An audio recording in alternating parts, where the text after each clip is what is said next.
I know you. You think it's weird, but it's not. You're all looking at it all upside down. It actually means I really love you.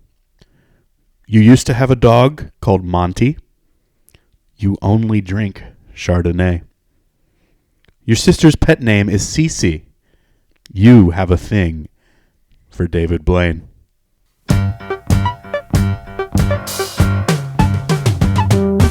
I can do this, really, I'm good enough. I'm as good as them, but don't take it from me. Ask my friends, ask my sister. They all think my stuff is great.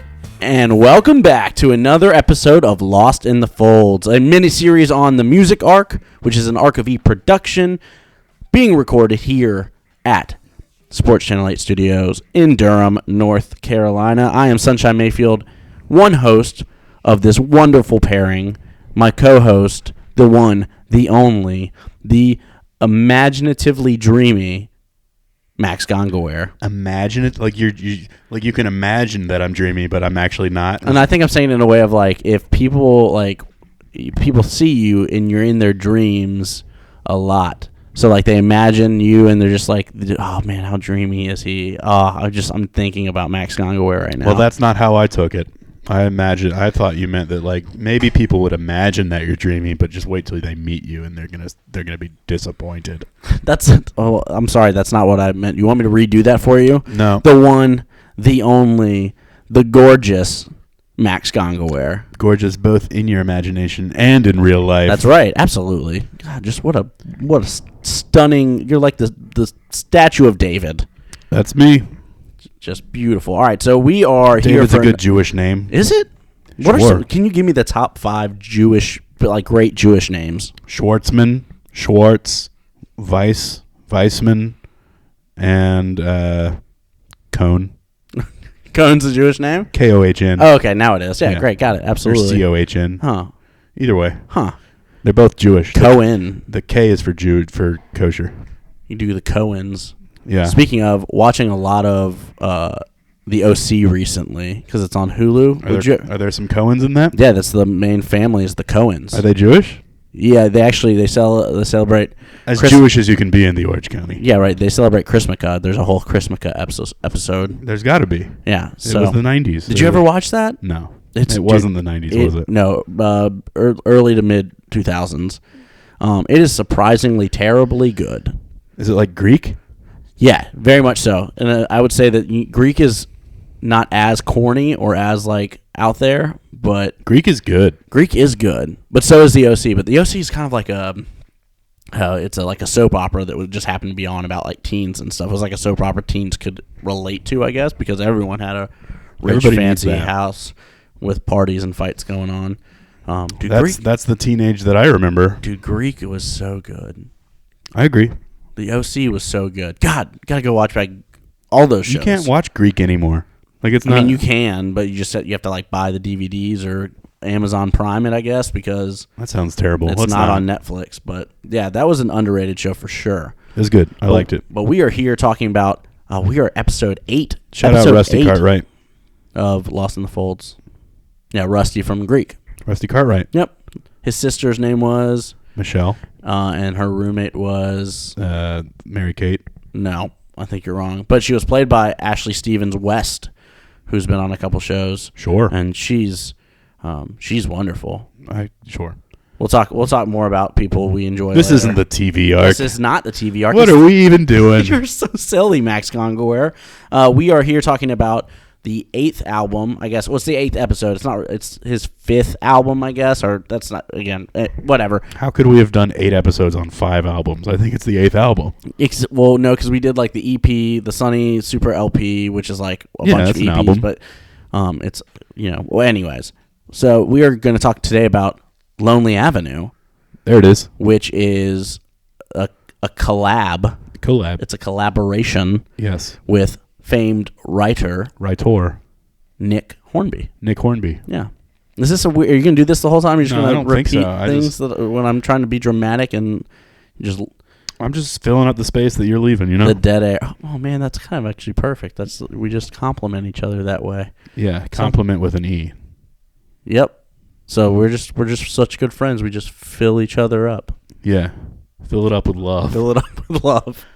So we're going to be talking about Lonely Avenue today, which we're excited about. But before we get into any of that, we're in Durham, North Carolina. The weather's great. At the time of recording, we got basketball going on. Sure. March Madness. We can't say that. You know, the NCAA will sue us so fast. March. Yeah, It's March. it's March basketball. Yeah. It's a major tournament played in March. Yeah. And Duke is still in it at Where this are you point. going? Where are you going with this? Hold on, I'm just trying to. You're talking about like current events That is, in a podcast that's that going will to be air 8 weeks from now. That's not a good idea. I would talk to me about. Let's talk current events in May. What's coming up in May? The NC Komen Triangle to the Coast Race for the Cure is on May 5th. Ooh. If you're listening to this and it's not May 5th yet, go ahead and get If registered. it's after, sign up for the next If year. it's after, you can still donate to a great cause. That's absolutely true. But let's go ahead. We had a very long episode I imagine that last the time. Pittsburgh Pirates are in first place right now. You think? Oh, yeah. And then baseball? Definitely. You feel good about that? They're the best team in Pittsburgh. You want to put that on? You want to put that on the board? You Yeah. feel good about them being in first place in their division? They're the best baseball team in Pittsburgh. Is that may or may not be true? Right? I bet if you were to get the 5 best basketball players on the Pittsburgh Pirates baseball team, they would be better than the University of Pittsburgh's basketball team. That's actually probably true. They just fired their head coach, didn't they? They sure did. After 2 years and That's like not- 20 people transferring out. That's not a great run. Well, it was a bad hire to begin with. All right. Well, we'll talk about that on the sports arc. His son, Kevin Stallings, was the coach who was just fired from the University of Pittsburgh. His son plays for the Pittsburgh Pirates or is in their organization. He'll probably start the year in AAA. Jacob Stallings played at UNC at Chapel Hill. Go Heels. Yep, Jacob Stallings was, and now he is part of the Pittsburgh organization. So there's some fun facts. And as a team that's in Durham, we'll be going and seeing a lot of Durham Bulls games probably. I will be. Maybe watch the movie Bull Durham, We'll see. which was actually ESPN did a bracket on Again, sports movies. Right, we're talking about March Madness now. No, you can't say that. You can't say that word. I mean, March craziness. Yeah, but no, we're talking about ESPN tried to do a best sports movie Yeah, bracket. and Bull Durham didn't make it. Yeah, but neither did Little Big League. which is probably the bigger faux pas. I think We Are Marshall just beat League of Their Own, That's crazy. which is stupid. People don't like baseball. That's that's a thing. We Are Marshall is not a good movie. Right, but people will still take it over any baseball movie. That's such. Especially a baseball movie starring women. Ugh. That's terrible. That was me playing a character. That was not my actual opinion. That's a great movie. We Are Marshall is almost exclusively male characters. And that is not a great which movie. makes it a better movie, obviously. That is not Matthew McConaughey in his heyday. Nobody likes That's not a Matthew McConaughey day. Nobody likes Gina Davis. Love Gina Davis. I do too. She's wonderful. Again, I was playing a character. Anyways, all right. So we'll start talking music. Rosie O'Donnell, Madonna. None. Yeah, Madonna's in that movie, so you know music. We're talking music now. There we go. Yeah. It all comes back around. Full circle. Full rounding of the bases. That's right. I was trying to think of a nice little way to bring that baseball analogy in. So what have you been listening to? Let's go to our music corner. Sure. Let's go to our little nook. Let's get cozy. Yep. Let's pull up the blankets. What have you been listening to? Well, mostly just Ben Folds, as usual. Well, a lot of Ben Folds. But I'll give a quick shout out to a band that recently released a new single, which maybe by the time this episode actually comes out, they will have released their whole new album. But how about some Lake Street Dive? Ooh, tell me about them. I don't know that much about them, but they're good. Their lead singer seems to be very talented. I know people who have seen them live. And enjoy them? Yes. Well, let's listen to a little I bit. like what I've heard. Oh. If you're gonna tell them everything, tell them I'm a good kisser. Tell them all the things you told me in your desperate whisper. If you're gonna tell them everything, don't leave out the good part. Tell them the way that you broke my heart when you told me that you missed her. Dude, Max, I gotta tell you, the last two things that you've brought to the table for the music corner are two bands I've never really heard before, Wow. and I'm impressed. They're good. That was really nice. I'm excited to go listen to the rest of that. Oh, well, Yeah, I would recommend you listen to Lake Street Dive. She's a very talented vocalist, and they're just fun. Yeah. They do a good cover of "I Want You Back" by Jackson 5. Ooh. I think you'd have to look on YouTube for it. I don't think it's on Spotify, though. You can rip it through a converter. I didn't say that. I'm not condoning any form of... YouTube to mp3.com. Yeah. Sponsor us. Did you used to go through... you remember, like, before Spotify and all that stuff, I would constantly have to rip things from YouTube, and then I'd have to spend a very large amount of time, like, inputting it in my iTunes and making sure it was, like, properly organized with, like, all the album artwork and all that stuff. No, I actually used to purchase songs and albums on iTunes. Don't know. Never did that. The only reason I've ever used like a YouTube converter is if I'm like editing a music video or editing a video project and like I need a very specific one song. But I've never like downloaded an entire album using YouTube. So the name of that song was Good Kisser. Yes. How do you feel about it? Are you a good kisser, Max? Do you feel good about that? I feel good about it. Yeah? Your skills? Do you have references? Yeah, you can check my LinkedIn profile. Yeah, that's one of the traits that you have there. Is a good kisser. It's right next to whistler and beatboxer. I don't know. I would assume that your employer doesn't care about your kissing skills, and probably would prefer. Do you think they look for people who aren't good kissers, people who aren't going to be like making their way around the office? Like, if you're a bad kisser, they're not going to have to worry about you being like, hooking up with people who you work with. Sure. Yeah. I don't know. That's a weird tangent. Let's I know that like this podcast is built on going on tangents, but let's not do that one. All right, that's fair. So, all right, well, everyone, maybe you want to know, Max apparently is a good kisser, and you can talk to him about it. I've been listening to a lot of thearchive@gmail.com. FYI, Noah. I've been listening to... That was a joke we brought back from the last episode. Where it's always coming back around. Listeners just need to listen to the whole thing. Go to episode 1 and start from there. If there's anything people who listen to podcasts do, when start from the beginning. Beginning of... that's we're trying to change things up, change the culture. I've been listening to a lot of Manchester Orchestra. That was that movie starring Casey Affleck. No, Manchester by the Sea. Yeah, which Manchester Orchestra presumably did the soundtrack. They did not. They did the soundtrack for the movie. What was that? Swiss Army Man. Swiss Army Man. I almost watched that last night. Really? Yeah. We saw that together, didn't we? It's a good movie. Yeah. But yeah, they did the entire soundtrack for that, I did enjoy that soundtrack. Yeah, it was good.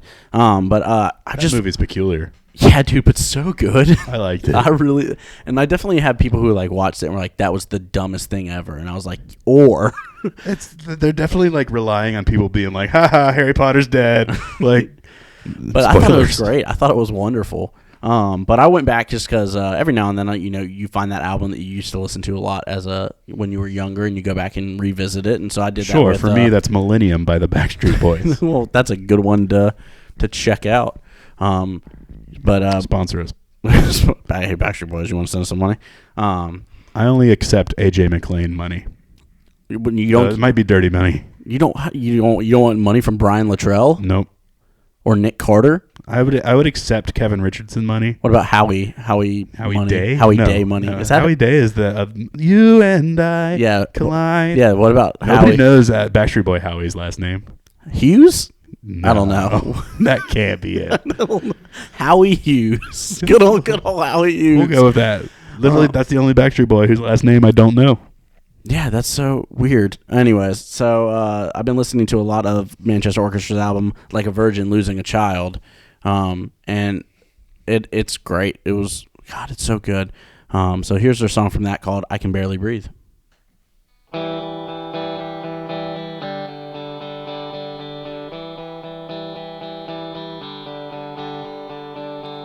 When the dark flood came, wrapped ourselves inside a dirty blanket, citing different opinions on whether we should move. And then the drums come in a little bit later on that one, but that's a pretty great track, and the whole album's pretty awesome. I've seen them a few times live, always put on a great show. They used to tour a lot with Oh Brother, Max. I do not care for them. Which is really a shame. because I'm okay with it. they're so good. They're fine. But they toured a lot with Oh Brother back in the day. People like what they like. That's true. Some people like Ben Folds. Some people don't. He's growing on me. Attaboy. Yeah, I know that you. I've never disliked him, but we'll talk about it more. I still do not believe that you're ever going to go out of your way to go listen to Ben Folds on your own. He has already found songs have made ways onto playlists that I have on Spotify. But you're like a playlist whore, so like that's not that impressive to me. I only have like 30 playlists. That is so many playlists. It's for different moods. I know. We have different moods for different things. If you have 30 playlists, I'm not going to act like I'm impressed that one of Ben Folds' songs made one of your playlists. He's on my relaxing playlist called Yo Chill. Yeah, I bet he would be very proud to be on your relaxing playlist. It's a good playlist. What song made Yo Chill? Oh man, I'd have to go pull it up. I don't know, but See, you don't even know. You don't even respect it that much to like know what's on your playlist. the Yo Chill playlist is like 200 songs long. Yeah, chill. Exactly. That's why it's called that. A 200 song playlist that Ben Folds made the list. Wow. That's, I think you understand the point I'm trying to make here. I'm just saying that there are songs that are finding their way into my daily life. Your daily life includes 200 songs of Yo Chill? Yeah, I listen to it every night when I go to sleep. My goodness, how it plays all night long. Internally frustrated are you?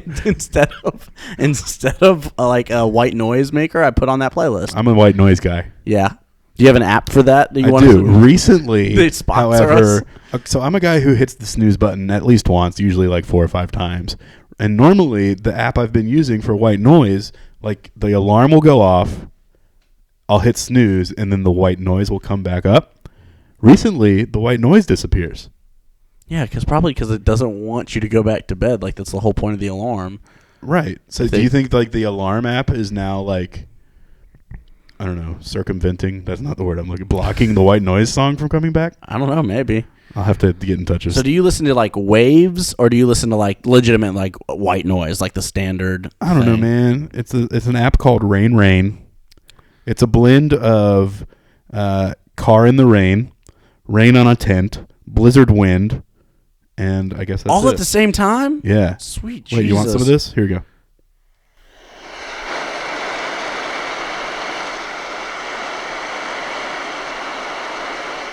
Eight people just stopped listening to this podcast because they're like, this is not the shit I signed up for. That is great hashtag content right there. Listen to the white noise that I listen to when I sleep. I bet they didn't stop listening because they like turned it off. They stopped listening because they fell are asleep. dead asleep right now.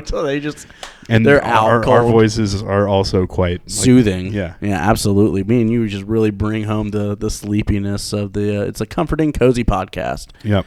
Really perfect. We already told them to get to blanket up. Yeah, so. Get by the fire. Are we still in the music corner right now? In May. No, we're about to go and we're about to learn about 2010. Oh, great. Which was the year that this album came out, Lonely Avenue. Well, I also want you to tell me a little bit about Nick Hornby, because if we're going to be aware of this, we have to be aware of why the collaboration and the year that it was happening in. But first, tell me, 2010, Max, 8 years ago, what were you doing? So I guess I'll start with a little introduction to Nick Hornby. Okay. Hornby 101. Hornby 101. And to be honest, I don't know that much about Nick Hornby. The biggest thing that I know about Nick Hornby is he was the writer of High Fidelity. Oh my God, such a good movie. Which is your favorite movie of all time. God, so good. He's a British dude. I'm confident that he's also written other things. About a Boy, that's a Nick Hornby joint, that's right? So you got a Fever Pitch was a Nick Hornby movie. Really? Not about baseball. He initially wrote it about soccer, but then they remade it into baseball. Jimmy Fallon, shout out. Mm-hmm. About a Boy. About a Boy, we like. Do you like the TV show About a Boy or the movie About a Boy better? Ooh, that's really hard. So I think I like the TV show more. Yeah, but it's hard to beat anything with Hugh Grant. God, he's so damn charming. I know. I think part of it too is that like the dude from About a Boy TV show is like the opposite of charming. Well, no, I like him a lot because he's also in one of my other favorite movies, Fired Up. which he's great in that. But Hugh Grant is like less charming in that movie. Like he's definitely a real kind of I'm trying to think of a great shithead. He's kind of a shithead. Yeah. And so that's one of his least charming roles. But I enjoy that movie, and it's really about on the Hugh Grant scale of charming. I believe the bottom grade would be About a Boy. Yeah. What would be the top? Like if you were to grant him a Love Actually would be up there because he's pretty charming as the prime minister, and he has that whole like speech against the president at the time in that movie, which what's his name? Friday Night Lights and Bad Santa. Billy Bob Thornton. Yeah. Billy Bob Thornton. Thornton. And then he like does that like very adorable like dancing around the prime minister's estate. Yeah. I liked him in that, but also like Notting Hill, I guess, would be up there. Yeah. He's just so winning. Yeah, he's good. What's he been up to lately? He, I don't know. The Music and Lyrics was like what, probably 8 years ago. That was a long time ago. He did. That's now 2 Drew Barrymore movies we've mentioned. We can keep doing that. We don't have to though. we don't have to. Weirdly enough, Nick Hornby for a while. Hold on. Never mind. I was reading about Fever Pitch again. I thought I was trying to. I'm pulling up his Wikipedia. I was like, wow, it says it was his girlfriend. It's talking about Fever Pitch. Okay. Which was written by Nick Hornby. What else? Go ahead. He worked with Radiohead, I guess. Oh, great. Way to go, Nick Hornby. I don't know. I'm just scanning Wikipedia right now, but yeah. So About a Boy, the TV series, I would pick over the movie, because I think the kid is more charming in it. Sure. But it is what it is. What else happened in 2010? 2010 was one of the worst years as a Carolina basketball fan. I feel like we'd never make it through at least one episode without talking Carolina basketball, but that's fine. Well, that's pretty much like when I think about years, the first thing that I can just draw from memory is how did Carolina do that year? And 2010 was the year that they lost in the NIT championship game. That's pretty bad. Dayton. Wow. Yeah. That's not a good year at all. Shout out Larry Drew. Shout out Will Graves. What were you doing in 2010? You were in college? Yeah, I was in college. I guess I was a junior. We had just met. Sure. Oh, I mean, we met in 2009. Right. So 6 months before. So we were new friends at that point. Working together. Sure. Guys being dudes. So that was great. What a life-changing event. It led to this podcast, did it not? You could argue. You could certainly argue that us meeting led to this podcast. Absolutely. Wouldn't that be wild though? If regardless, what if we hadn't met in 2009? Would this? But then we still recorded this podcast somehow, like the Blanchard brothers found us and paired us together. Yeah. That'd be thanks Blanchard brothers. They are still trying to come up with a nickname for us because whatever reason they think your name is super difficult that people don't get it. Which I think is stupid. They say that apparently Gongaware. That's my name. Yeah. What do you mean you don't get it? I don't know. Talk to them, but they were trying to come up Eternal Sunshine of a Spotless Max was something they threw out, which is longer and dumb. They need to really get it together. Max and Sunshine. Why do we? Or just Max and Sunshine. Sorry, we can't all be the alliterative Blanchard brothers. Right. These guys that are apparently in a Jane Austen novel somewhere. Oh, really? That's what that was. That sounds right. Yeah. I could see them, yeah. 2010, I don't know what was happening in the world in 2010. I don't know. I did a poor job of planning for this one. Obama was president. We can look back upon that fondly. Yep, for sure. Let's see. Maybe not everyone who listens to this would believe that, but... Would believe that Obama was president? Well, no. Maybe they don't look back on it as fondly. Okay. But I'm with you. We'll be inclusive of people who do not look back upon that fondly. Yeah, we're trying to this is a podcast for everyone. Hey, we're trying to bridge the gap. You go. You do your thing. You believe your beliefs. Yeah. Just be willing to talk to other people. Inception came out. Don't care. The Social Network came out. It was fine. Toy Story 3 came out. People like that a lot. Did you not watch that movie and cry? I may have. I don't have any memories of it. Amy Adams and Leap Year came out. There we go. You've got my attention when you say Amy Adams. God, that movie's not good. Not as good as Trouble with a Curve, but I can't even say that.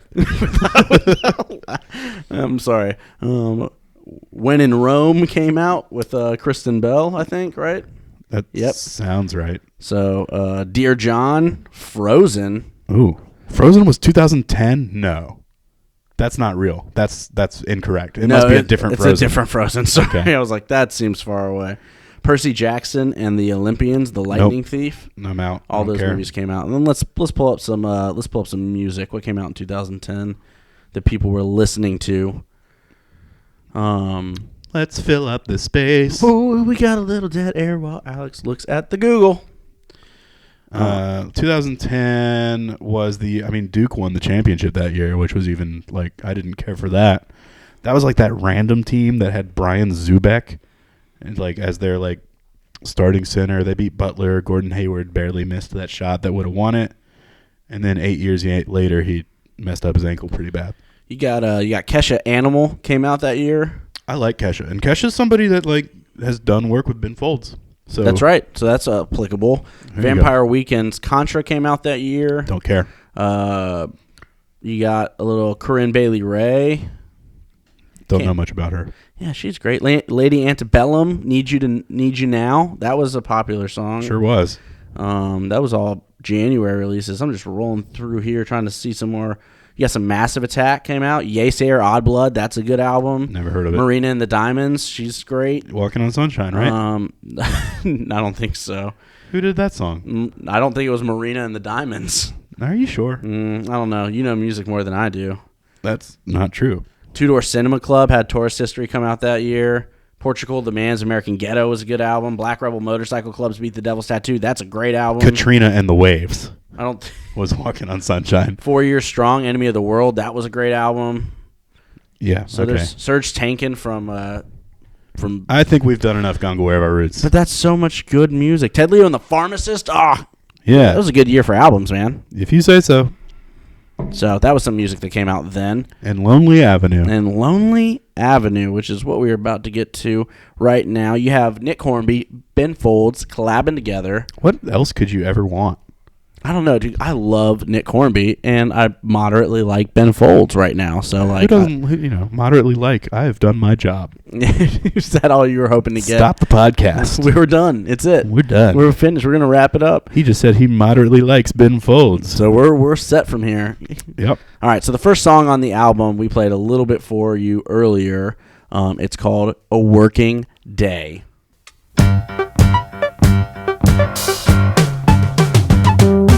I can do this, really, I'm good enough. I'm as good as them, but don't take it from me. Ask my friends, ask my sister. They all think my stuff is great. Up there with any of them. And so we are getting to a point where Ben Folds, my understanding, is wanted a little bit of variety in the partnership with Nick Hornby. And so the first song on the album is about making sure that it is very clear that Nick Hornby is writing the lyrics. So it talks about the fragile egos of writers, and it's kind of like Ben Folds passing the torch over to Nick Hornby for an album and letting him write everything. That's interesting. So, yeah. He makes it obvious that it's a Nick Hornby written album, and he's just doing the music? Mm-hmm. Is that kind of how this album works? That's how it works. So Nick Hornby's doing all the lyrics across this entire thing. I'll tell you what, Ben Folds did a great job with the music.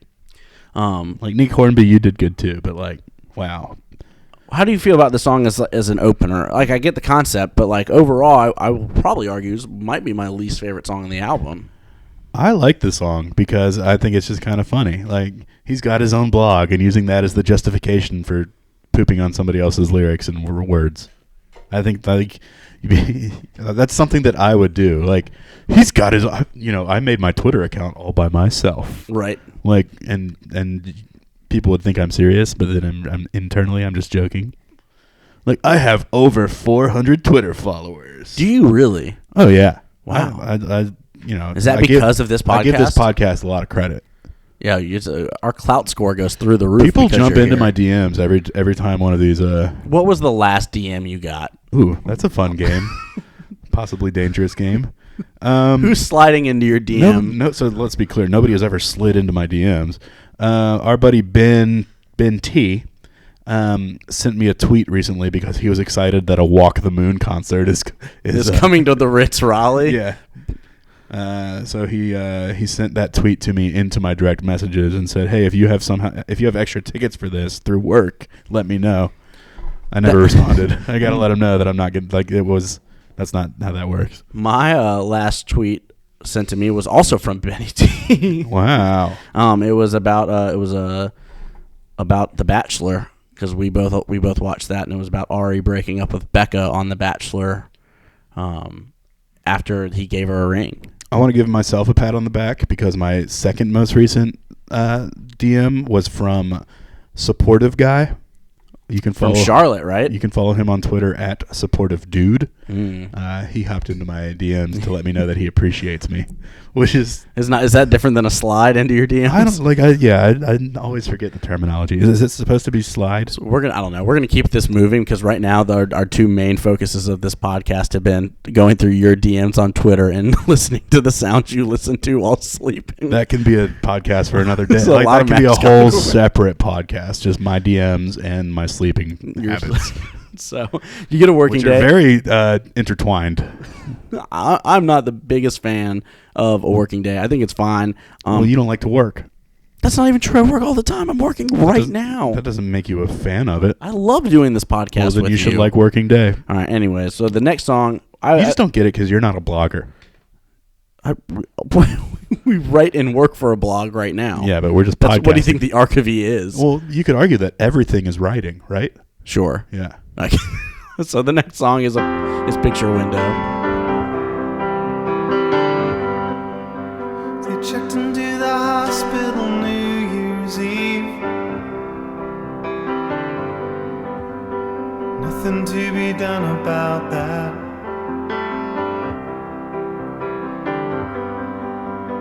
Rainbows, daffodils, she's not naive. Wow, it really brought me down there. Yeah, well, I had Thanks, to knock you man. off your horse, and I'm gonna see if I can continue listening so I can get back to the chorus. But this song is about It's heartbreaking. it is about them being in the hospital on New Year's Eve and dealing with that, and her trying not to get her son's hopes up, while everybody else around them is like celebrating the new year. Yeah. But here comes the chorus. I think They can't afford it's getting there, but there's this much pain to kill. You know what hope is? Hope is a bastard. Hope is a liar, a cheat and a tease. Hope comes near you, kick his backside, got no place.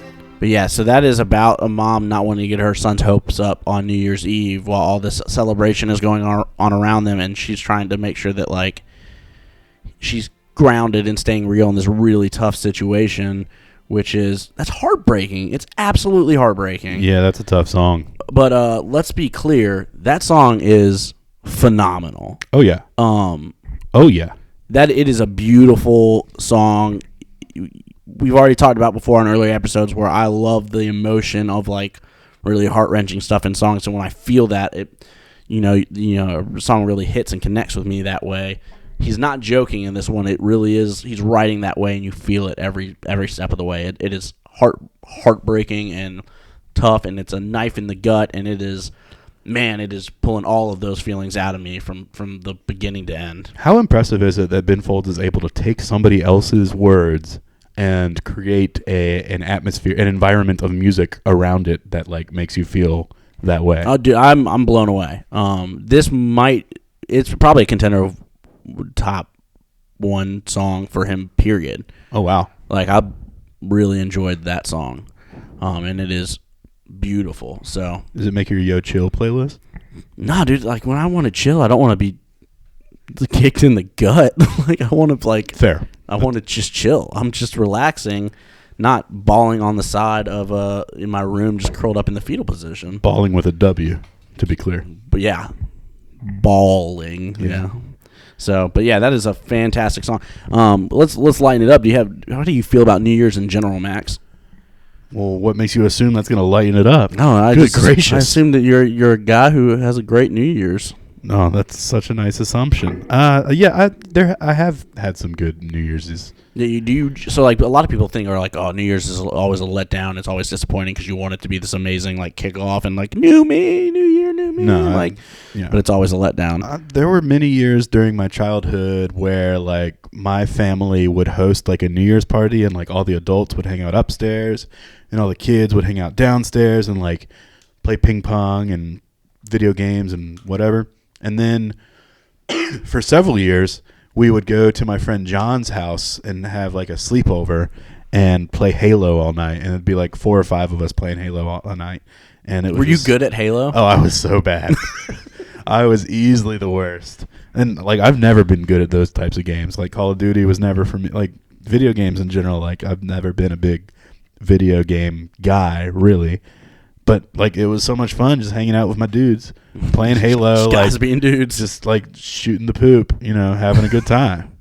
What about now as you're older? Like, do the New Year's still match up for you? Is that something that like College New Year's were good because like me and a few other buddies would like always go on a road trip of some sort. Like one year we went to Boston, one year we went to the beach, one year we went to Atlanta, one year we went to Charleston. You're a real traveler. I know. What's up with that? I'm not really.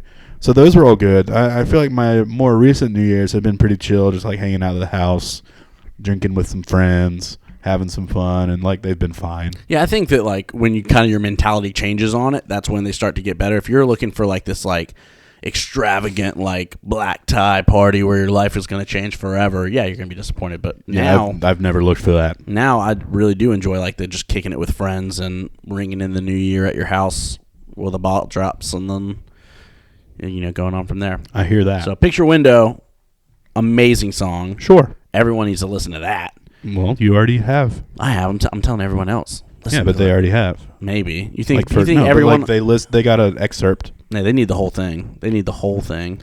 The next song on here, interesting concept, written about Sarah Palin's pregnant daughter, Bristol. specifically about the dude in that relationship, Levi Johnston. Levi Johnston. So this song is Levi Johnston's. It's from his Blues. perspective.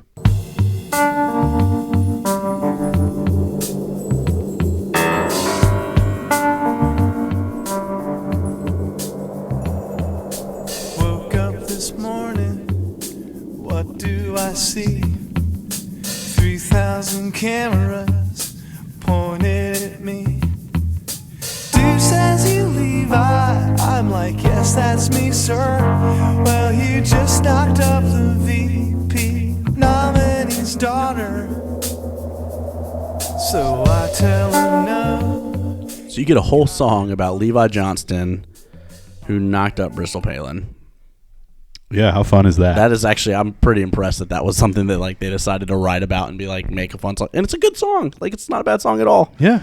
It's fun. It's an enjoyable time, and It's a concept song, I guess. and I liked it. I liked it a lot. But if you had to write a biopic, biographical song about someone, or like let's say political scandal, so not a political scandal? Yeah, let's scrap biopic. Let's do political scandal. Biopic is like, it's biopic.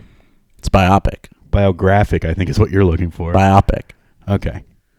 So if I had to write about a political scandal and put it into music form, what would be a fun song to? I'm not enough into politics that I would be able to come up with an answer for that. You strike me as someone who's really paying attention to like. No, I don't. Don't be like that. Those. How about, I don't know, what was like, how about a Watergate song? A song about Watergate. There's a Richard Nixon. It has to exist. Yeah, I feel like that's a bad example. How about a FDR had polio song? I mean, yeah, that would be an interesting one for sure. What would the style of that song be? Polka. Polioka. Oh, God, that's mean, I think. That's terrible. Oh, my God. We might have to edit that one out. Nah, dude, we're good. It's been like 60 years. No, we're fine. I want one that's about Dick Cheney shooting someone in the face. Yes. That's what I want. What style would that be? I don't. Just real rock and roll. It's just real. Yeah. Just, rap rock. I want a rap rock song. I want a Limp Bizkit song about Dick Cheney shooting someone in the face. That'd be good. I'd also accept Kid Rock. Kid Rock song. If Linkin Park was still a thing, I would accept that. A POD song about Dick Cheney. I don't know what that is. No FX? That would. That's not rap rock. They actually did. I mean, they were very. They had an album called "The War on Errorism." Was No FX. I remember. My cousin really liked that album for some reason. It's a good album. There's nothing wrong. That's a strong album. But yeah, Levi Johnston's Blues, enjoyable. It was just interesting. It's interesting to pick that subject to write about, and it played out really well. It's fun. So good for them. The next song we have, and I will. And to be fair, like we've seen Ben Folds use current events. Oh, for sure. Like, Fred Jones was based on a newspaper clipping.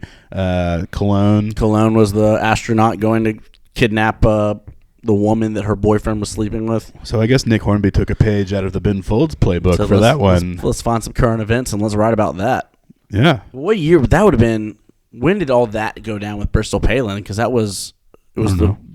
that would have been 2008, I guess. Yeah. The road right around that same time because, yeah, that was crazy. But all right, the Wild. next song on there we have. I'm gonna mispronounce the crap out of this. Doc Pomus. Sure. How does he pronounce it in the song? I can't remember. Does he pronounce it in the song? I don't know, but this is a biographical song about this dude, guitar player who actually had the song "Lonely Avenue."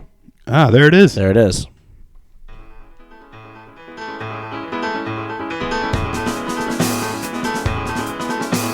Man in a wheelchair, lobby of the forest with fighters, hustlers, hard up millionaires.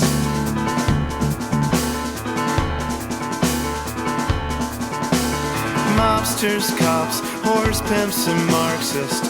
All human life is there.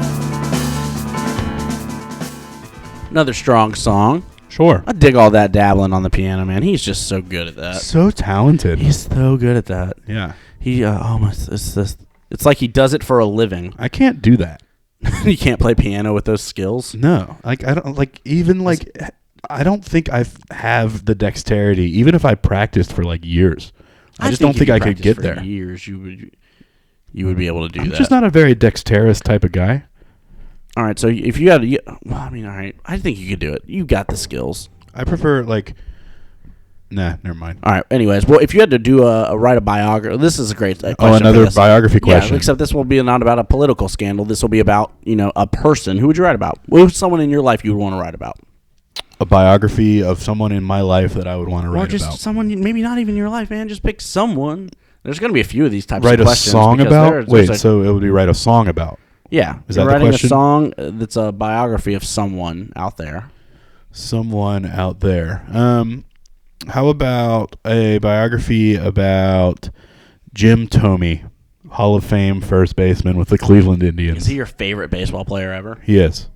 How'd that happen? I grew up a Cleveland Indians fan, and he hit a lot of home runs for those Cleveland Indians of the late 90s.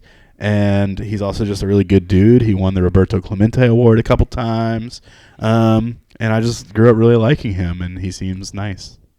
Oh. Yeah, and now he works for MLB Network as an analyst, so he does a good job there.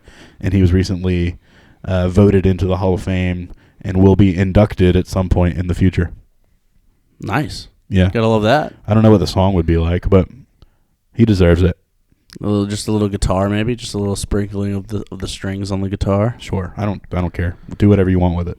I'm not writing it. You are. I'm not gonna write a song. I want to pick a. Jim, if you're listening, sorry, I'm not actually gonna write a song about you. I want to pick a Mr. Rogers. Oh, That's what I'm gonna pick. You know where he's from? He is from Latrobe, Pennsylvania. Latrobe, Pennsylvania. Which is also where Arnold Palmer is from. Yes. That is where basketball was invented. Nope. That is where the Carolina Hurricanes moved from. Yep. It's where the banana split was invented. It is where Tom Gongaware is from. It is where the Pittsburgh Steelers hold their training camp. There's lots of fun Latrobe facts. But I want to write a song because I've seen the documentary trailer come out recently, and then he's got the new Tom Hanks movie coming out where Tom Hanks is playing Fred Rogers, and you'll be there opening night. Those are two of your favorite things, I feel like. Fred Rogers? Tom Hanks? Yeah, well, Latrobe, Pennsylvania, Fred Rogers, and Tom Hanks. Let's see if I can maybe I'll actually go to Latrobe, and I don't know if they have a movie theater in Latrobe, but if they do. We can watch that movie. You want to come with me? Yeah, dude, I'm in. All right, let's go. I would go. write it about him. When's that coming out? The Tom Hanks one, I don't even think started filming yet. The documentaries are going to be, I'm sure, in theaters and on Netflix and all that stuff probably relatively soon. Neat. But it's going to be, he's just a good dude. Oh, yeah. He's just a great guy. One of the best of all time. Just of people? Yeah. Oh, for sure. For sure. So you can ask anybody. Anyone? He's got references. He does. It's like he had a huge following. Yeah. All right, the next song on the album, if you notice, we've been flying through this one compared to last week's episode. We're at 45 minutes. Are we really? Yeah. Holy there's no way. The next song on this album is Your Dogs, which you mentioned earlier to me. 3 consecutive Ben Folds albums with dogs. Yeah, what's the deal on that? I don't know. We had from Supersonic Speed Graphic, we had Dog. Right. From Way to Normal, we had Errant Dog. Yep. And now we have Your Dog. Your Dogs. So, which is I don't know. What's it mean? well, let's listen to it first.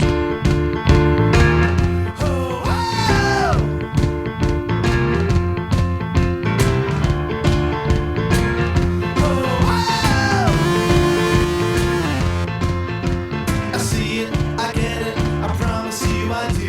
Your mom walked out on you when you were only 2. You've grown up believing that this country is poor. You're a dad 3 times and you're only 24. The Christians on the radio, they act like you're scum. So the song itself is about this character who is living next to this guy who is not a great neighbor. Oh. And he wants to be empathetic and wants to accept. He understands that he's different from him, and he wants to accept him into the neighborhood and into the culture. But he's also like the dude's kind of Accepting weird. people in the neighborhoods. That's a lesson that Mr. Rogers taught us. 100%.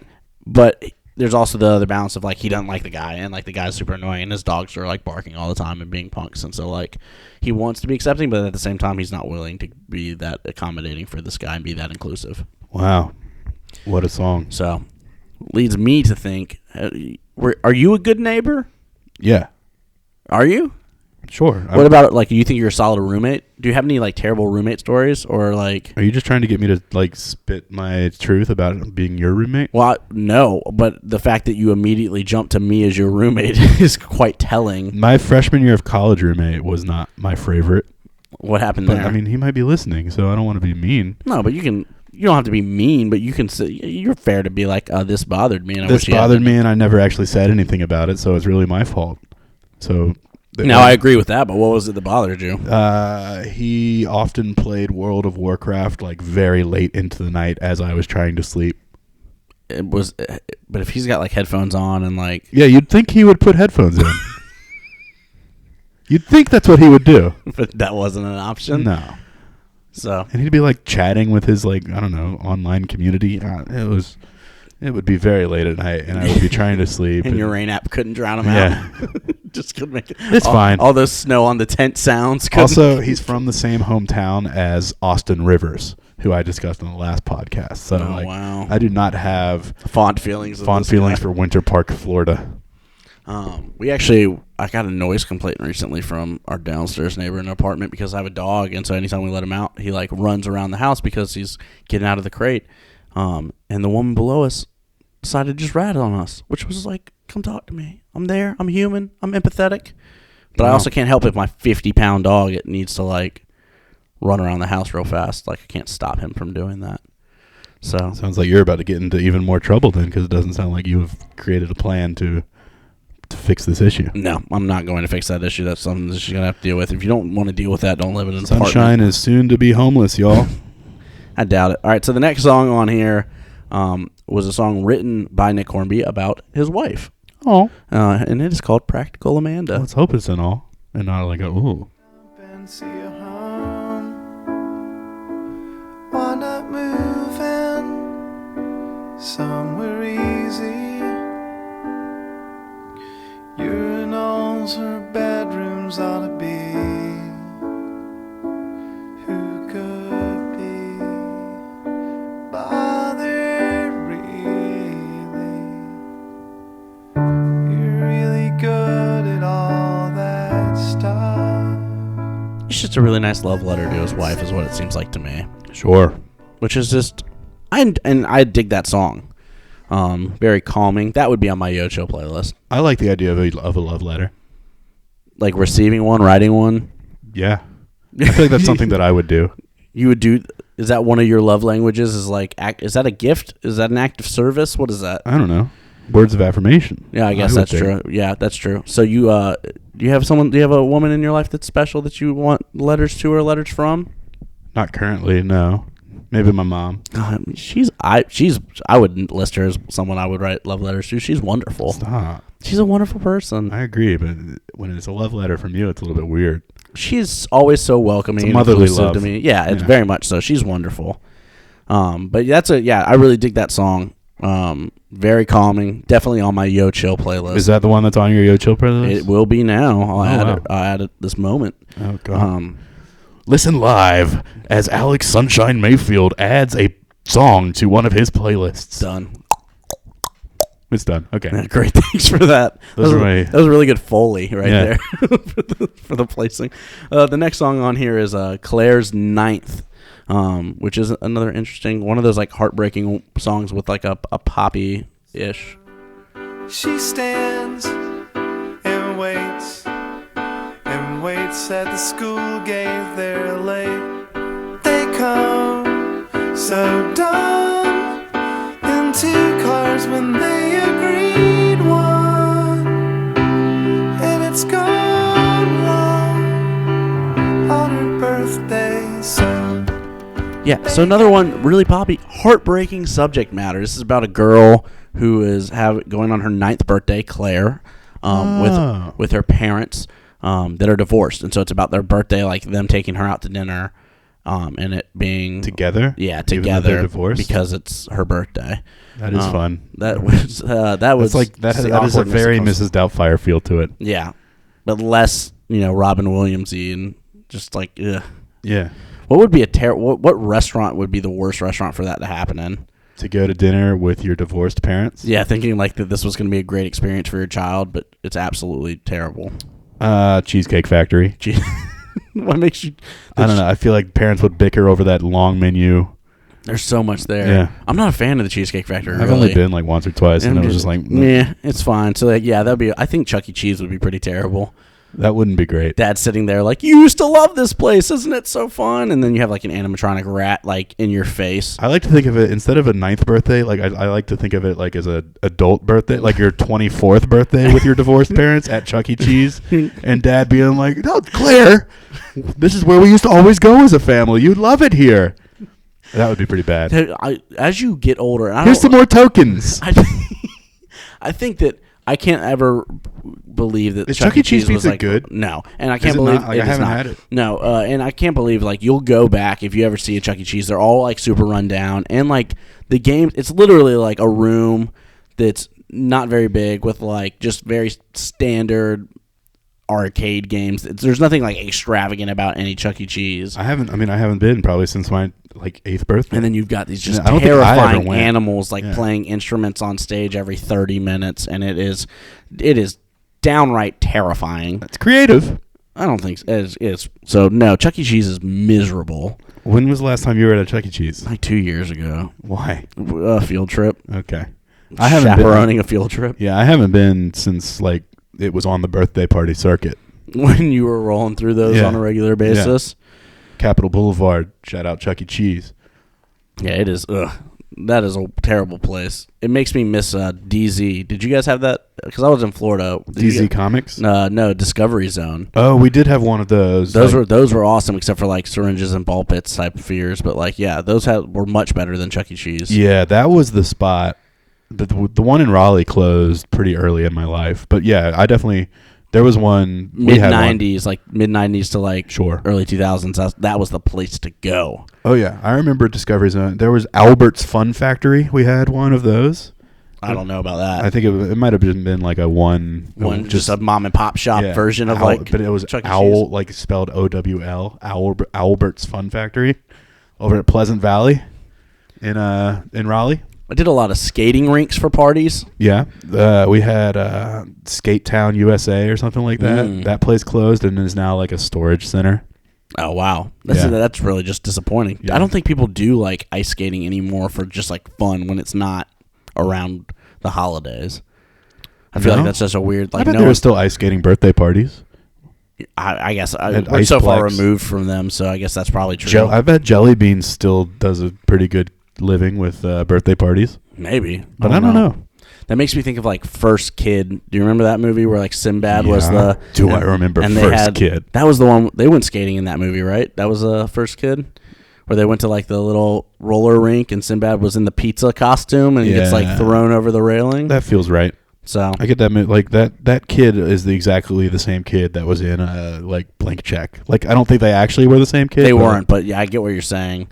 But in that point, like, who just wants to like, man, getting kidnapped at a mall in Washington while trying to play virtual reality games By Lou Collins. By Lou Collins from Little Big League. Man, Luke Collins really took a turn for the worse. He's such a nice guy in Little Big League. What happened? They lost the wild card, and he just was Ken Griffey Jr. really messed his life up. So the next song we have, damn you, Ken Griffey Jr. The next song we have is Password, which is what your opening reading was from, correct? Yes, that was the opening passage was from Password. And this is about a guy who is suspicious of his girlfriend, right? And so he tries to guess her password onto her computer and email. And it's a song about that, which is interesting. I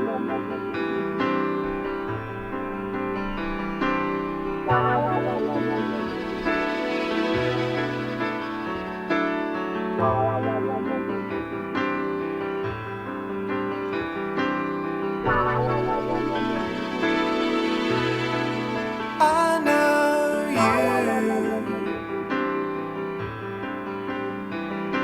you think I don't, but I do. I've been listening, and I don't forget. So I can do this, I can pass the test. And then he goes on to find out that, I believe, the way that I'm hearing it, and I think looking at the lyrics, is that he finds out that she wasn't in Tulsa. No, she was actually cheating on him. Yeah, because which is kind of a bummer. But he thought she was in Tulsa, but she was somewhere else or something like that. So do you think? I think this album has so many just like fascinating stories, concept songs. Mm-hmm. Like, how about a song about a guy trying to guess his girlfriend's password because he's suspicious? How about a song about, what was the other one that I said was a concept song? You have Bristol Palins, then you have Picture, Your Dogs is about that. Picture Window is that. I mean, they're all just like these little short stories. Yeah. Which, that's what Nick Hornby is good at, is story writing. Yeah. So that is an interesting. It's almost like these are just a bunch of like ideas he's had that he didn't turn into whole books. He was just like, I'll just give this to Ben Folds and we'll see what happens. Which is kind of like, so this is, we'll get a little serious. This is Max Dating Advice again, coming back at you.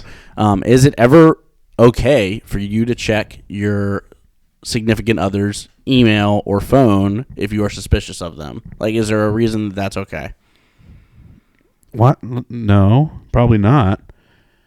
I think, like, not if it comes to the point where you're like having to try to guess their password.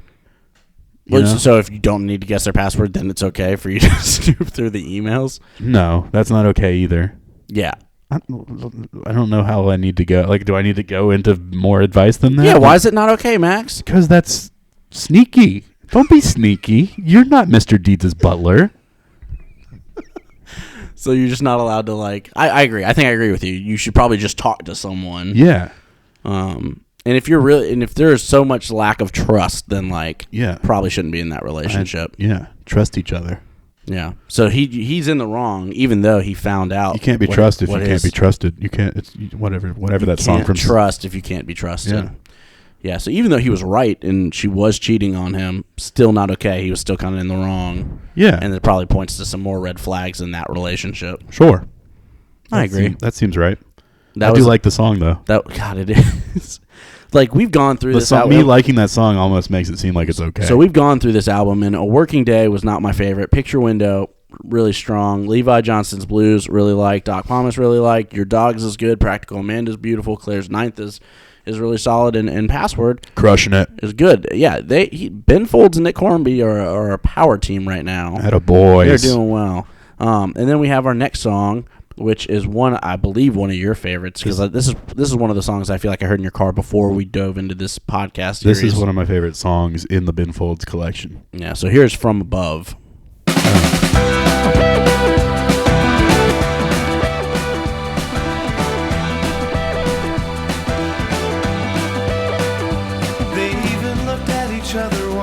Across the crowded bar,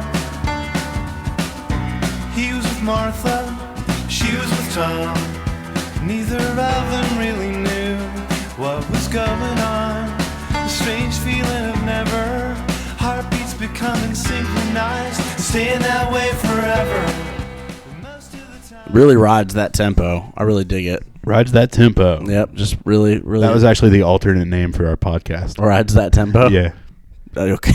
I don't know where you're going with this, but nowhere. That was it. Song about according to the Reddit verse. The Reddit verse. Yeah, that's like a universe, but it's on Reddit. Oh, Get okay. to see what I did there? I do. This is about two people who are in marriages. They're Martha and Tom. And they really would have preferred to be with each other, and they're coming to that You realization. should see the hand motion, the hand gestures. It's PG, I promise. It's they're coming together, and I'm bringing my hands together in a non-provocative way. Can confirm that. But they wanted to be together, so so I don't. We should film these more often. Yeah. This should really be a video series. But yeah, so Lost in the vlogs. I dig the song again. I really like this song, and I think it's kind of about how fate can act in weird ways and funny fate ways. You unpack that for me, please. Talk about that a little. I just feel like part of the song is about how like these two people who were, according to fate, these two people were supposed to be together, but they each ended up with different people, but they were never really unhappy. They just never really got to experience what like the fate version of happiness would have felt like. Yeah. And fate can act in weird ways, and like sometimes you have you can have a happy life that doesn't necessarily work out cosmically according to how the universe was supposed to make it work out, you know. And it's the whole idea of like when you make eye contact with somebody and like your heartbeats become synchronized. Like, wow, that's kind of beautiful, huh? Max Gongaware. People who really love each other, their heartbeats become synchronized, and obviously, like medically, that's not real. But like the way your hearts interact with each other, that's nice. If there is a snippet out of this whole series that we should take and just like make sure everyone hears, that should be it. That was it. That was it. Synchronized heartbeats. Yeah, man. It's like synchronized swimming, but more pretty. Yeah. Well, probably not more. Like hearts are pretty gross. Like they can be, but synchronized swimming is not that enjoyable to watch, is it? I don't know. So we go from above into what is another favorite of yours. Yeah, I thought this was the one you were teasing earlier. But this is your real favorite? I think this is my real favorite. Saskia Hamilton. That one? Yeah. All right, so this is Saskia Hamilton. I mean, From Above is really good, obviously, because of, you know, I just gave you a piece of my heart. But this is good, too.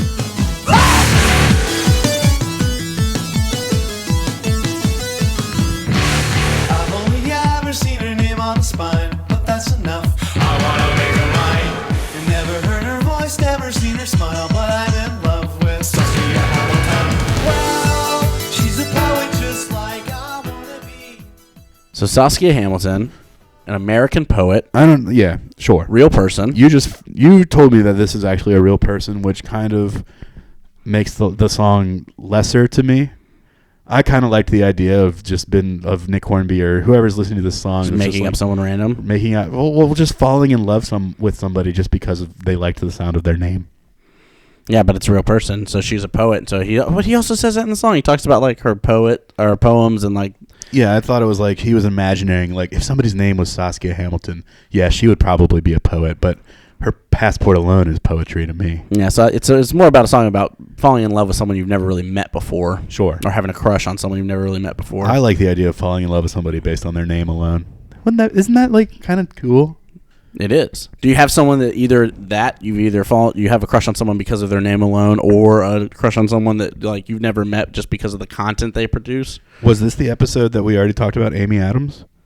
I think we did talk about Amy Adams. Also Rachel McAdams. Anybody whose last name is Adams? I don't like Amy Adams. You're wrong. I don't enjoy her. I like Amy Adams. Rachel McAdams I can get on board with, but I don't enjoy Amy Adams. You're wrong.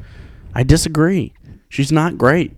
Well, agree to disagree. She was annoying on The Office as like the purse Was girl. it like one episode? She was like on 3 episodes. Give her a break. No, I will not. Enchanted? Enchanted's fine. What else is she in? Talladega Nights? Leap Year. Yeah. Okay. Yeah. Talladega Nights again. She's not great in that. I still like her. She's in Catch Me If You Can. Yeah. But she again Brenda. annoying in that. I think she's... I like Amy Adams. I disagree. Maybe I like the idea of her more than I actually like her. Now that you're actually naming some of her filmography. You like the idea. What's the idea of Amy Adams? I don't know. A whimsical girl. Yeah, I don't think that does not describe her at all. I don't know. Maybe I've just seen Enchanted too many times. That's how you know, man. Yeah. Anybody else that you find that like based off the content they produce, that you're like have like maybe like a little internet or like Twitter crush on or something like that? Yes. Who? You know. Who is it? You know. Who is it? You're just gonna make me like start naming my Twitter crushes Yeah, for like the whole world to hear. Yeah, exactly. That's So exactly what I want you to do. That's really getting in. Like you're making me like We're taking down walls, reveal man. things that like I don't know if I feel comfortable revealing. All right. Well, I don't want to make you uncomfortable. It's Charlotte Wilder from SB Nation. You have I have an internet crush on her. Yeah. That's okay. Yeah, that's fine. You're allowed to do that. You're not being creepy about it. Like it's not like people have crushes on Emma Watson. Yeah, I think it's in the same vein as like you see this girl who produces funny stuff on the internet, and you're like, oh, that's like people have like I think of like Vine crushes or like Oh, I definitely had some Vine crushes. yeah, exactly. So I think that you're good. I mean, you're not like being weird about it. You're just like, no, based off the content they produce, they seem like a really cool person. I want to get to know them a little bit more. Sure. Yeah, That'd be nice. so you have a crush on But Charlotte I'm Wilder. Sure. All right, If that's what you want to hear. that's what I took away from. I'm gonna tweet at her, let her know to listen to this episode. You do what you got to do. It's fine. I don't like she won't. You do not know that. Okay. She might already. What if she's one of our? She's already listening to She's Lost one of in our the Fold. hundreds of downloads. She's made it to episode 8. Hundreds of downloads. Okay. Well, hi Charlotte. Tweet at Max Gongaware. So, but yeah, so Wait, so are you going to reveal any of your crushes? I don't have any. I don't believe that don't for know a if I second. don't think I do. Mary Elizabeth Winstead. Oh yeah, she's one. But that's like again, we're talking celebrity crushes right now. Yeah, that's She's different. wonderful. I feel like Are that's you a saying little Charlotte different. Wilder's not a celebrity? Would you call? I don't think she would call herself a celebrity. That's probably fair. I don't know. Like, do celebrities like to call themselves celebrities? Like, certainly some celebrities do, but like, I don't know. Well, I think like what does she have? Like 20,000 Twitter followers? Like Mary Elizabeth Winstead. She's not like. Come on. Amber Stevens West from Greek. She would be on my list. What about the girl from the newsroom who Jim dated for a little bit? Oh, Kellen Coleman. Yeah, for sure. Kellen Coleman is 100% an internet like celebrity crush, There you go. and she's a Tar Heel. Oh yeah, So- sure. Like she went to Carolina, or She went to Carolina. I didn't know that Her about her. family. Yeah. So I follow her on Instagram and Twitter. She's great. Seems like a real wonderful person. That's great. I'm Yeah. glad to hear that. That's my Twitter crush. You can tweet at her when this episode airs if you want to, and Okay, I'll deal. tweet at Charlotte for you. Kellen and Charlotte, watch out. The thing about Kellen, though, is her name isn't the name of a city. So that makes her lesser of a person, clearly. Wow. Yeah. I hope she tweets at you. I hope she hears that. I kind of did. I mean, like, I wouldn't be too upset if she tweeted back at me. And, like, Yeah. she's all right, too. She's great. She's wonderful. So What's her Saskia, name? Lisa? on Newsroom. Yeah. Guys, what a great show. That's a great show. Oh my god. If y'all ever do, like, a newsroom TV arc, that we might need to do that. Noah would love for us to do a Newsroom TV arc. Episode by episode? Yeah. Is that how that would work? We could probably do it over the course of 4 episodes or 8 episodes or however you'd want to break it down. Oh, man. I'm in. We could do Newsroom Minute like they do Star Wars Minute as a podcast. That sounds And terrible. literally they go through every Star Wars movie, and each episode is about 1 minute of Star Wars. And they go okay. So they I thought you were saying they go through each movie and each podcast is 1 minute long. No, each episode is off of like 1 minute, and they break down that 1 minute of Star Wars. I'm not in for that. That's too. Yeah. That's too much. The grapik intro is 1 minute. Like it's like 40. It's like 45 minutes. Oh Sometimes. yeah, no. So there's no way. Da, da, da, da, da, da, Finally, we are on our da, final da, song da, da, of the album. da, da, da. That was the newsroom intro music. Oh, that was good.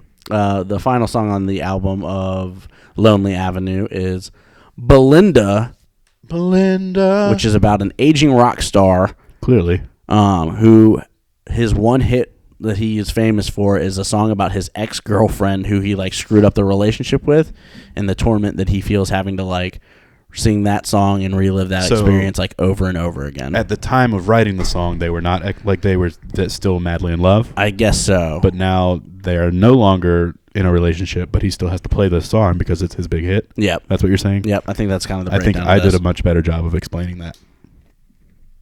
Fine. Around this time, he asked to sing Belinda, Belinda, I love you, don't leave me, I need you. He tried to stop a while back, but what is he without her? A one-hit wonder with no hits is what he is. And anyway, he another great ballad. Yeah, I mean that probably hits home with Ben Folds a little bit too. Like, I bet Brick is not his most favorite song to play. And he's got to play that all the time. Does he play it every time? I mean, I guess he probably does. Yeah. At this point, I wonder if there's a little bit of, and maybe that's what it was about, but I wonder if there's a little bit, like, when you're so far removed from that, like, are you able to kind of disconnect emotionally? Yeah. A couple episodes ago, you talked about the Avett brothers and how a vulnerable process of writing that was, but because all the vulnerability got put out in the writing process, performing it wasn't nearly as painful or draining. Yeah, well, I mean, we saw that in that documentary, how, like, writing it, they were like, whew, but then, like, I bet they can go perform it, like it's fine. It probably still hits emotionally, but Sometimes. maybe sometimes harder than others. Yeah. I wonder if that plays into it. If I were to guess what that's like for them, I would guess that, like, it can range, like, based on, like, where they are or, like, how their day was, that they could sing that song and feel no emotion, or that there are days where they sing that song and it's like, oh man, that was the hard way. So that's the whole album. We did it. We did it. Lonely Avenue. Where's it fall for you? How do you feel about it? It's good. It's a good album. Like Nick Hornby, good job, man. Yeah. Ben Folds, good job, man. It is. Great job all around. Hear it here. It might be my favorite Ben Folds album. Hear, hear. Might be. It's up there. It's up. It is. I will give it a Ben Folds 5. Oh wow, that's as high as it goes. That's as high as it goes.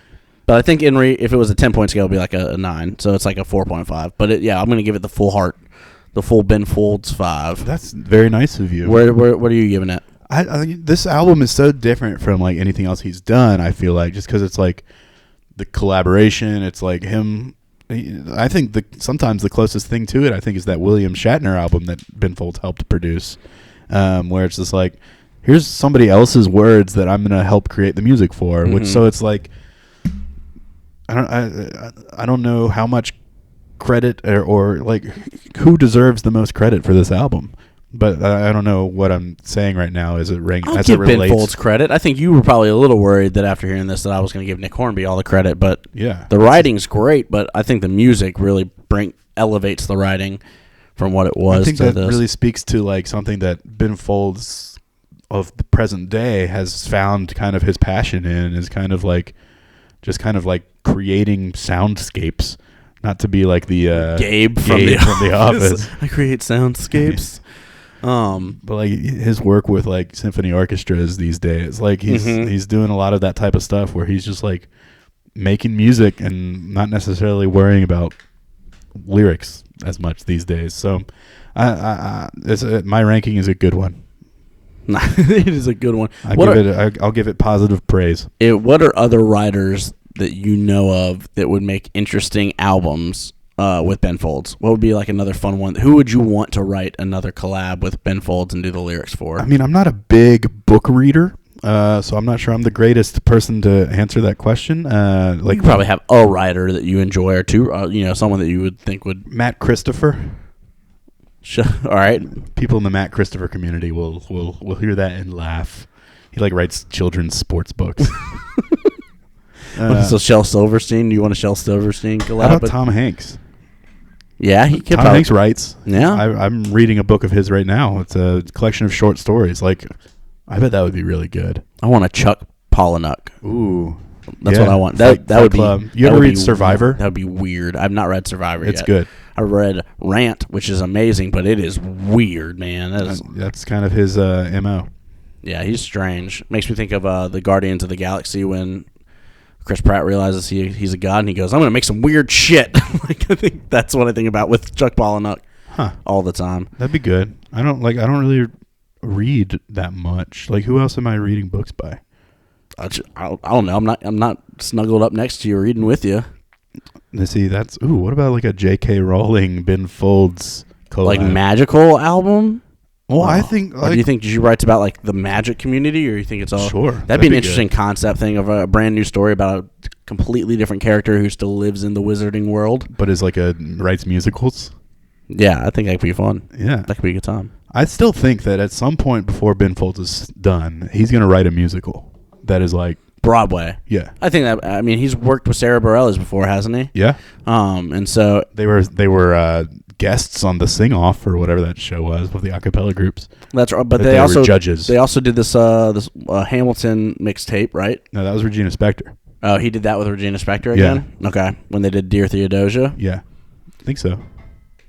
Oh, well, either way, so like I think that you're seeing people. Broadway is opening up more and more. Oh, yeah. More people are and into becoming more accessible because the musicals that are getting produced are Shout out to becoming Hamilton. more. But you got because you had Sarah Bareilles on there for The Waitress, and so that brought a lot of people. Jason Mraz was just on Just there. Waitress, not The Waitress. Sorry, Waitress. I could totally see Ben Folds having a musical. Either I wonder if it would be like autobiographical or what it would be, but I don't know. or do you do a whole musical on Fred? On Fred Jones, right? I mean, I could see him doing something with that. I could see him do like Steven's Last Night in Town. Kind of has musical all over it. Yeah, that would be an interesting one. Yeah, I think. I mean, it'd be maybe he does like a Ben Folds the musical, and he just like all these characters that he's created in all of these songs. Maybe he figures out a way to make them intertwine. And so it's just one giant connection. One giant inside joke for Ben Folds fans. So everyone's like, oh, I know all of those people. Yeah. Great. Well, what a show, man. This was a good. So probably one of my favorite albums from him. Like I said, up there for number one. And I appreciate you joining me on this journey. Next week, I don't know. I think it's almost time for us to get into the fourth Ben Folds 5 album comes out next. I'm pretty certain of. Is it? I don't know. It's we've got the Sound of the Life of the Mind. That's the Ben Folds 5 album. We've also got the one that he did with the string quartet or the string sextet or the whatever. So his solo albums you have. So that's what I was thinking. That was 2015. Okay. And then we'll do an episode on the live albums and like kind of EPs and like singles and stuff, and that'll be like one of the final episodes. Okay. And then we'll do Ben Folds 5 has their 2012. So yeah, I think that's the next one on the docket. All right. And then we'll do our rankings episode. Rankings. Start preparing yourself mentally, Matt. You have to rank your top 20 Ben Folds 5 songs or Ben Folds songs. Okay. Ooh, what if we did like a draft? Well, I think so. What we'll do is we'll compare our own top 20 lists that we create on the side, and then based off of where we place them, that's where they'll go on like this top 20 list or this other thing. Does that make sense? That's fine. So I that's think how a draft would be that's how cool. that'll work out. Like with the number one overall pick in the 2018 Ben Folds 5 and solo draft, Alex Sunshine Mayfield selects, and then you just pick. Like you start with your favorite songs and then go up to 20. A 20-round draft would be pretty significant. But that's also like no one does that. Everyone goes to like, what's the number one song going to be? Once you hear the number one song, like why listen to the rest of the episode? You don't ever see TRL never went from 1 to 10. Okay. What are we building suspense for? It'll be like episode 11. It's gonna be If episode people are there, they're like, they know. yeah. Well, thank you everyone who's still listening. Thanks for everyone who's been listening to the Music Arc. Subscribe, rate, review. That Or helps. don't. Rating and reviewing, please do, because that helps I don't us care. out. Because that allows this podcast to get a little bit more. The circle of influence gets bigger. It's a little Does bit it? more reach. Yeah. Okay. Every time the more reviews and ratings you get, the more people you see it. I don't believe you. Anyways, so thank you, Max Gongaware, for another fun day, another fun time here in the studio. Absolutely. And then thank you guys for listening. We'll be back next time. My outros are the worst. You're not great at this. If I'm bad at anything, it is definitely outros. Yeah. Okay. So We'll work on it. Our outro for the ranking episode is going to be dope because you're going to be so good at it by then. bye, everyone. Rick in his head.